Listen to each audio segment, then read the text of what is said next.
Rodman was doing a madness. If you didn't know, he dated the likes of Carmen Electra, Toni Braxton, Madonna, Vivica Fox. He was doing a madness. Welcome to Agents of Screen, the first and the only place for movie reviews live at the cinema. I am your boy Miles, aka the dark skin Enrique Iglesias, and we're back for The Last Dance, episode 3 and 4. Give me 1 second. Yeah, can I just have a pizza, a large pizza with pineapple, pepperoni and spicy beef, please? Yeah man, large thing, large up, yeah? Alright, say no more, see you soon. Episode 3 and 4, yes, we got some gems in this one.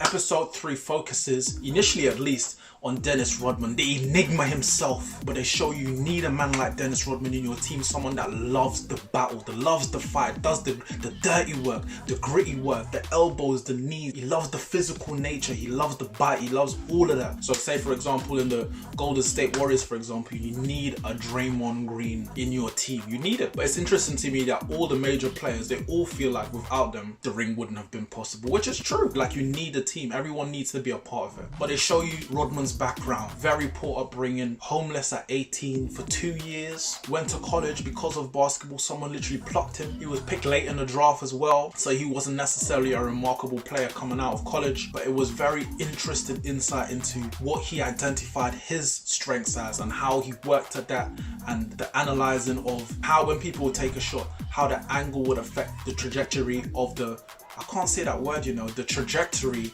of the rebound. So if it was to shot from here, it would come at this angle. If to shoot from here, it'll be this angle. I know this player, if he puts a backward spin on it, so it will come at this angle.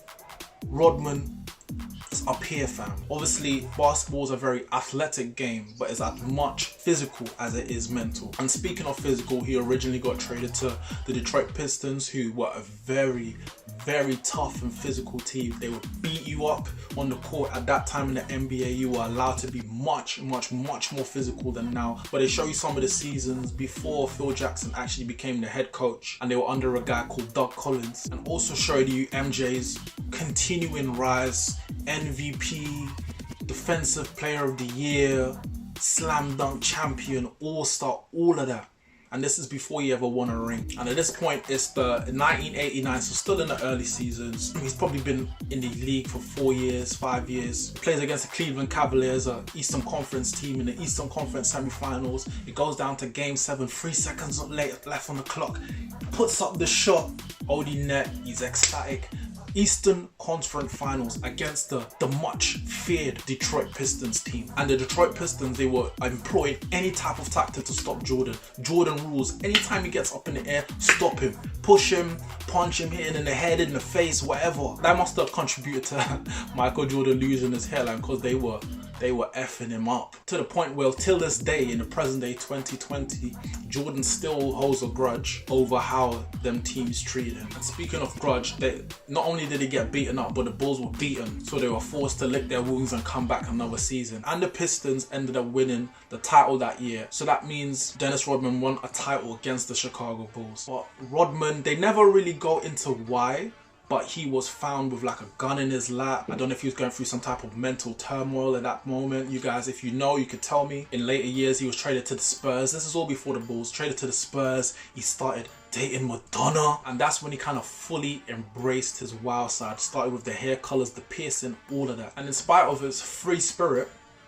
and his rebel nature, eventually he was traded to the Bulls. But because he had two people who he looked up to and respected, as in Michael Jordan and Scottie Pippen, they were able to kind of contain him for the most part anyway. And he fit well into the team when he first arrived. And it jumps back to 1998, and what was an MJ and Rodman reliant team now becomes a 3 amigo team with Pippen, Rodman and Jordan. But Dennis enjoyed when it was just the two of them, because he enjoyed having Michael Jordan give him increased responsibility. So when Pippen came back into the fold, the whole dynamic changed, and Dennis didn't like that. And as a result, Rodman kind of lost his way. And this kind of culminated in Dennis Rodman wanting a vacation in the middle of the season. He goes to Phil Jackson, he says, listen, I need a vacation, I need some time just to get away.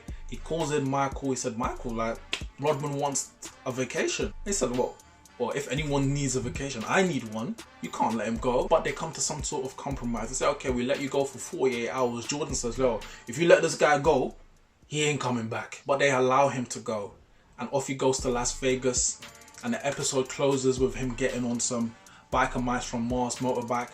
And he's off into the sunset, into the debauchery of Las Vegas. And that brings us into episode 4 straight away. But just like Jordan had feared, he didn't come back, and they literally had to fetch him out of his hotel room to bring him back. But in that time, 1998, Rodman was doing a madness. If you didn't know, he dated the likes of Carmen Electra, Toni Braxton, Madonna, Vivica Fox. He was doing a madness. But even though he was drinking, he saw him drinking beer and doing all of this madness, he literally came straight back into the team and he didn't miss a beat. And it showed you the dynamic between Phil Jackson and Rodman. Phil Jackson is a great man manager, one of the best. Phil Jackson brought new principles to the team, talking about Zen philosophies and Native American traditions. And they showed you his upbringing. He played in the NBA or whatever it was called at that point in time, won titles as a player, coached in Puerto Rico in volatile scenarios, came back to the US and coached, and eventually he became the assistant manager of the Bulls. And him alongside Tex Winter introduced the team to this triangle offense that hadn't been seen at the highest level of the NBA thus far. With the triangle offense, I won't pretend like I know the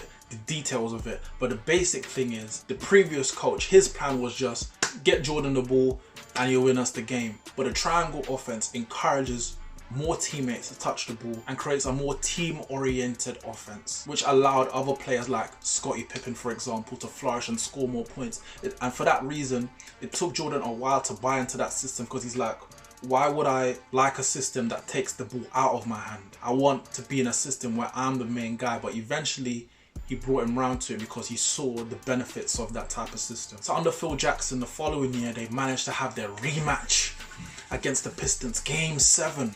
But unfortunately in Game 7, Scottie Pippen had a migraine and they really struggled without him, and they ended up losing to the Pistons again, got beaten up again, both physically and mentally, and that hurt them. Oh my God, it hurt them. And it hurt them so much, instead of going on vacation at the end of the season, they were right back in the gym, preparing for that eventual battle that would come. Michael Jordan himself, he put on 15 pounds of muscle because he had to get tougher. He realized that he's not a skinny kid anymore. He needs to prepare for this battle because they are literally standing in his way of winning a title. And it was also playing on his mind that there was this narrative that Jordan is only a player that could score points but cannot lead his team to win. So he worked harder, which pushed his other teammates to work harder. He was hard on them. Any mistake was not forgivable. You're getting shouted at, but that pushed the team, and you need that. Everyone responds to things differently, and that goes back to the whole Phil Jackson thing. Phil Jackson in his youth days was a hippie, would experiment with drugs. He was physical, so he understood, for example, a man like Rodman's mentality. You need to give certain players a little bit more wiggle room. Some players you need to shout at, some players need an arm around the shoulder. But Michael Jordan drove that team. So as I said, they were working hard back in the gym, and lo and behold, they met the Pistons again, this time in the Eastern Conference Final. The last 2 times they lost to the Pistons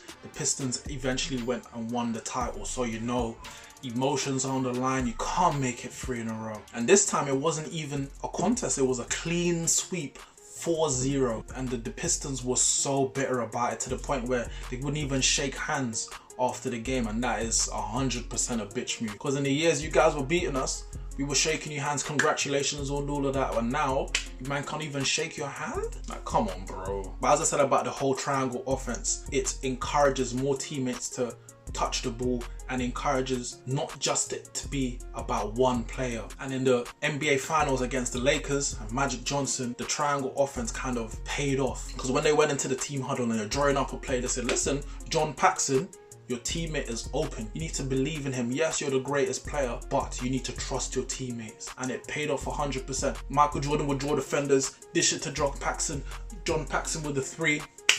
It was all money, splash. And so the Chicago Bulls won their first title, the first of many. And it's a beautiful story, you know, after getting beat by the same team over and over, you know, you work hard. And that's a consistent theme, no matter who they focused on, be it Rodman or Pippen or Jordan. You can see the consistent theme of hard work. It pays off. It doesn't matter how talented you are. The almost insane work rate will get you there in the end. And you can see all of this pent up emotion is released in Jordan. He's crying, he can't believe it. All this time he's been so hard on his teammates, hard on himself, but it's just gushing from out. He's so relieved, he's so happy. So that was a beautiful sight. One of the most, him hugging the trophy is one of the most iconic scenes in sports history. And they fast forward back to 1998, you know, with everything, as we've been reminded, that's going on. They've been written off, too old, can't do it anymore. The coach is leaving. Is Pippen leaving? Pippen has come back into the team, and Jordan has gone on record and said, without Phil Jackson, I'm leaving as well. So there's been a constant theme throughout the season, even when they've been losing. Are you gonna stay? Are you gonna stay? Every press conference, are you gonna stay? Is this your last season? And that's how this episode ends. They play the Utah Jazz, who is a strong contender in the West, and this is like a dress rehearsal for what would eventually come in the finals, and they get slapped. And they've kind of put it down to the whole cloud of doubt in terms of the team, what Jordan's gonna do next year, and it's kind of spreading unrest throughout the team. And that's how the episode ends. Very interesting. Yet again, more gems, insight into Phil Jackson and Dennis Rodman. I'm loving it at the moment, I can't lie. But it has been my recap for episode 3 and 4 of The Last Dance. I have been your boy Miles. We have been the Asians of Screen. Like, share, subscribe. See you again soon. Peace.